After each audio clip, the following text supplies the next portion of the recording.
Pernah nggak sih Anda merasa butuh waktu buat menyendiri, menjauh dari semua kebisingan, cuma buat bisa mendengar pikiran sendiri gitu? Bukan karena lagi marah atau sedih, tapi emang kayaknya butuh ruang aja. Ternyata, dorongan itu bisa jadi lebih dari sekedar keinginan buat istirahat loh. Hari ini kita mau coba telusuri lebih dalam sebuah pertanyaan besar. Apakah kesendirian atau solitude itu beneran bisa membawa kita ke pemenuhan diri?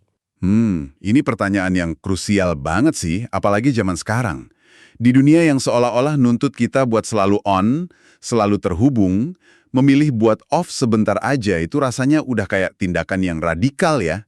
Tepat sekali. Dan Anda udah mengumpulkan serangkaian catatan dan analisis yang, wah, kaya banget soal topik ini. Misi kita hari ini adalah menyaring semua wawasan itu buat memahami hubungan yang ternyata jauh lebih rumit dari yang saya bayangkan antara menyendiri dan menemukan kepuasan hidup sejati.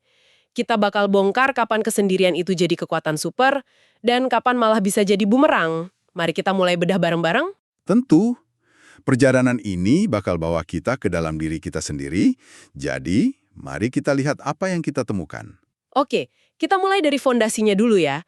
Satu hal yang langsung kelihatan banget dari semua sumber Anda itu adalah gagasan bahwa kesendirian itu sendiri bukan satu konsep tunggal. Kayaknya ada jurang pemisah yang besar banget antara memilih untuk sendiri dan terpaksa merasa sendirian. Betul sekali. Ini pembedaan yang paling fundamental sih. Sumber-sumber Anda itu secara konsisten misahin antara solitude, yaitu kesendirian yang dipilih secara sadar buat refleksi dan pemulihan, dengan loneliness atau kesepian. Yang mana itu adalah penderitaan emosional karena kita merasa terisolasi secara sosial. Jadi yang satunya itu pilihan, yang satunya lagi kondisi yang menyakitkan. Oh, jadi ini bukan soal jumlah orang di sekitar kita ya, tapi lebih ke kondisi internal kita ya. Seseorang bisa aja merasa kesepian banget di tengah keramaian, dan sebaliknya bisa merasa sangat utuh pas sendirian di puncak gunung, gitu kan? Tepat. Dan disinilah kuncinya. Yang menarik dari analisis yang Anda kumpulkan itu adalah gimana niat atau intention itu mengubah segalanya. Salah satu sumber bahkan membaginya jadi dua kategori niat yang praktis banget. Pertama, solitude for regulation. Ini tuh pas kita butuh waktu menyendiri buat menenangkan sistem saraf kita, meredakan stres, atau memproses emosi yang lagi meluap. Ah, kayak pas kita pulang kerja setelah hari yang padat banget dan cuma pengen duduk diem 15 menit tanpa diganggu siapapun, itu solitude for regulation. Persis. Dan yang kedua, solitude for exploration. Nah, ini adalah saat kita sengaja cari kesunyian buat tujuan yang lebih proaktif. Misalnya, buat mencair masalah yang rumit, merencanakan masa depan, atau ya, membiarkan ide-ide kreatif baru muncul. Keduanya sehat kok, tapi mengenali niat kita itu memaksimalkan hasilnya. Tanpa niat, kesendirian bisa terasa hampa aja. Bukan solitude for exploration yang sehat, dan bukan cuma sekedar menghindari obrolan sulit sama pasangan atau lari dari tanggung jawab sosial. Batasannya kan kadang tipis banget ya. Pertanyaan yang bagus banget. Dan ini menyentuh inti dari kesadaran diri sih. Salah satu tolok ukurnya itu hasilnya. Coba deh lihat. Setelah waktu menyendiri itu, Anda merasa lebih jernih, lebih berenergi, dan lebih siap buat balik lagi ke dunia? Atau Anda justru merasa makin cemas, makin terasing, dan makin malas menghadapi kenyataan? Solitude yang sehat itu ngisi ulang baterai Anda. Isolasi yang didasari penghindaran justru mengurasnya. Ada satu kutipan menarik di catatan Anda yang bilang, kualitas 1 jam kesendirian yang disengaja bisa mengalahkan nilai berhari-hari isolasi yang tanpa arah. Oke, itu jelas banget. Jadi kalau kita berhasil nih, nemuin kesendirian yang berkualitas ini, yang kita pilih dengan niat yang benar, apa aja hadiah atau imbalan terbesarnya? Dari semua materi ini, kelihatannya sih manfaatnya banyak banget.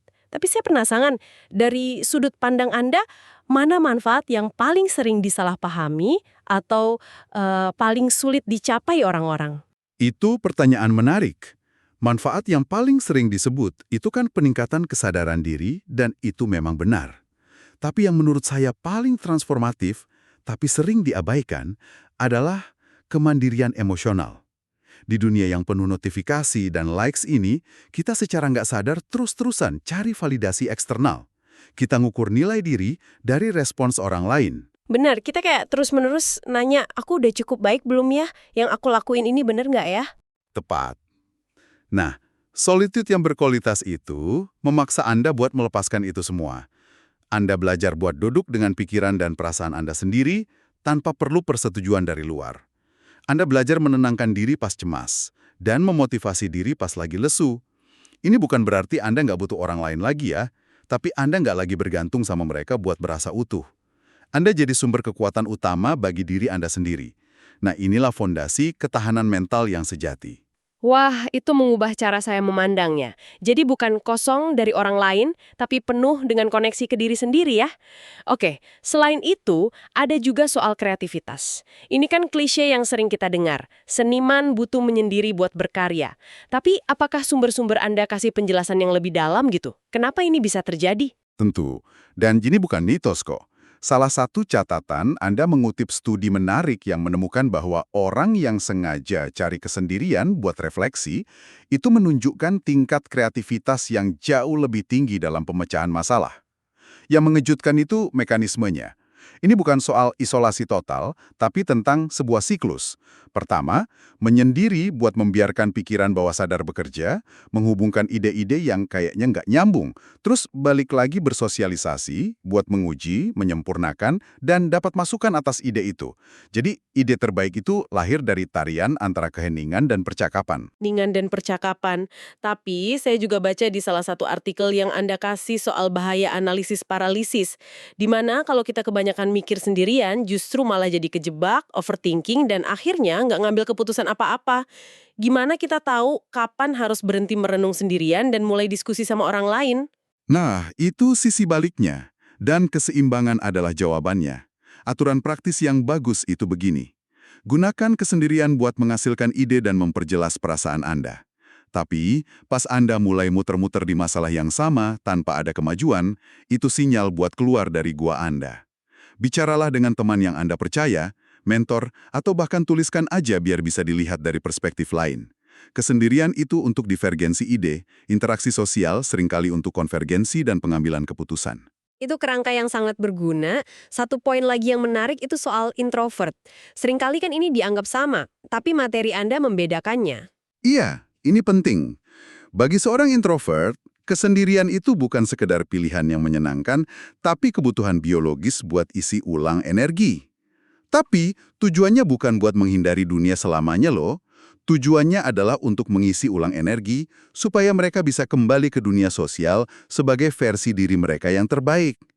Interaksi sosial mereka setelah waktu menyendiri yang berkualitas justru bisa jadi lebih dalam dan bermakna. Kenapa? Karena mereka nggak datang dari posisi energi yang terkuras. Ini bukan sikap antisosial, ini justru strategi untuk jadi prososial dengan cara yang otentik. Oke, semua manfaat ini kedengarannya luar biasa ya. Kesadaran diri meningkat, kemandirian emosional, kreativitas lebih tinggi. Tapi pas dengerin Anda, saya jadi mikir, kalau kesendirian semumpuh ini, kenapa kita nggak dianjurkan buat jadi pertapa aja sekalian? Pasti ada batasannya kan? Di titik mana kesendirian ini justru jadi bumerang? Tentu saja ada. Dan disinilah hampir semua analisis yang Anda kumpulkan itu ketemu di satu titik yang sama. Keseimbangan. Manusia pada intinya adalah makhluk sosial. Otak kita itu terprogram untuk koneksi. Pemenuhan diri yang kita temukan dalam kesendirian seringkali jadi bermakna justru karena kita punya hubungan yang hangat buat kembali. Oh, jadi kesendirian itu ngasih kita sesuatu yang berharga buat dibawa kembali ke dalam hubungan kita. Kayak kita pergi cari harta karun di dalam diri, terus balik lagi buat membagikannya, gitu ya? Analogi yang sempurna. Bayangin sebuah bandul. Kalau bandul itu cuma berayun ke satu sisi, misalnya interaksi sosial yang berlebihan, kita bisa kehilangan sentuhan sama diri kita sendiri. Nilai-nilai kita, suara hati kita. Kita jadi terlalu dipengaruhi opini dari luar. Dan kalau bandulnya cuma berayun ke sisi lain, isolasi total, kita kehilangan apa? Kita kehilangan konteks, empati, dan rasa memiliki. Kita bisa jadi terlalu kejebak dalam perspektif kita sendiri dan lupa kalau pertumbuhan sejati itu seringkali terjadi pas kita dihadapkan sama sudut pandang orang lain. Kita kehilangan, ya, kegembiraan dari pengalaman bersama, dukungan pas kita jatuh, dan cermin yang diberikan orang lain buat melihat diri kita. Pemenuhan diri yang utuh itu jarang banget ditemuin di salah satu ekstrim. Ia ditemukan dalam ritme ayunan bandul itu sendiri. Jadi ini bukan soal kesendirian atau hubungan sosial, tapi kesendirian dan hubungan sosial yang saling memperkuat. Tepat sekali. Kesendirian yang berkualitas itu nggak bikin Anda jadi penyendiri yang lebih baik. Ia membuat Anda jadi teman, pasangan, atau kolega yang lebih baik. Kenapa? Karena saat Anda lebih sadar diri, Anda datang ke sebuah interaksi bukan dengan cangkir kosong yang butuh diisi validasi orang lain, tapi dengan cangkir penuh yang siap buat berbagi. Anda lebih tahu apa yang bisa Anda tawarkan dan di mana batasan Anda. Dalam materi Anda juga disinggung soal perspektif budaya. Ternyata cara kita mandang kesendirian itu nggak universal ya? Sangat tidak. Ini poin yang menarik banget. Masyarakat yang cenderung individualistis, kayak di banyak negara barat, mungkin lebih merayakan kesendirian sebagai jalan mulia menuju penemuan jati diri. Kisah soal individu yang menemukan dirinya di alam liar itu kan diagung-agungkan banget. Sebaliknya, budaya yang lebih kolektivis mungkin lebih menekankan pentingnya komunitas dan keharmonisan hubungan sebagai sumber utama pemenuhan hidup. Menyendiri terlalu banyak bisa dianggap aneh atau egois. Ini artinya nggak ada satu formula yang cocok buat semua orang dong. Keseimbangan buat seseorang di New York mungkin beda banget sama keseimbangan buat seseorang di desa di Bali. Tepat. Dimi ngingetin kita bahwa jalan menuju pemenuhan diri itu sangat personal dan dipengaruhi konteks kita. Pada akhirnya, pertanyaannya bukan berapa banyak waktu menyendiri yang ideal, tapi bagaimana saya bisa menggunakan waktu menyendiri untuk memperkaya hubungan saya dengan diri sendiri dan orang lain dalam konteks budaya saya. Ia melengkapi, bukan menggantikan. Baik, jadi setelah kita bedah semua ini, apa ya kesimpulan besarnya? Kayaknya jelas banget kalau kesendirian itu bukan jalan pintas otomatis menuju pemenuhan diri. Kalau salah digunakan, ia bisa jadi jurang kesepian.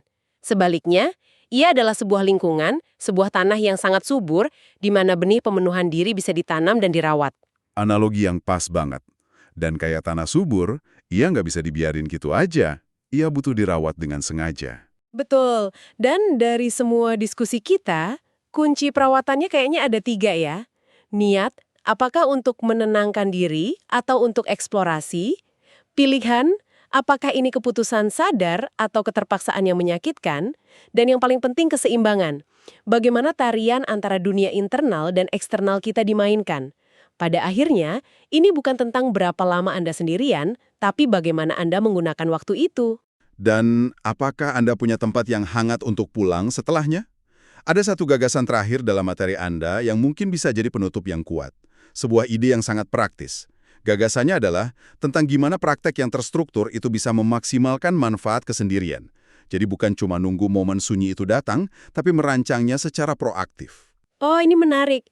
Kayak bikin jadwal atau janji sama diri sendiri ya. Sama seriusnya kayak kita bikin janji sama orang lain. Persis. Dan ini membawa kita pada satu pertanyaan reflektif untuk Anda, pendengar kami. Kalau Anda bisa merancang sebuah sabbatical personal singkat untuk diri sendiri, nggak perlu lama deh, mungkin cuma 1 jam di akhir pekan, 1 sore di tengah minggu, atau 1 hari penuh sekali sebulan. Seperti apa bentuknya? Apa yang bakal Anda lakukan? Dan yang terpenting, apa satu pertanyaan tentang hidup Anda yang paling ingin Anda temukan jawabannya dalam keheningan yang Anda ciptakan itu?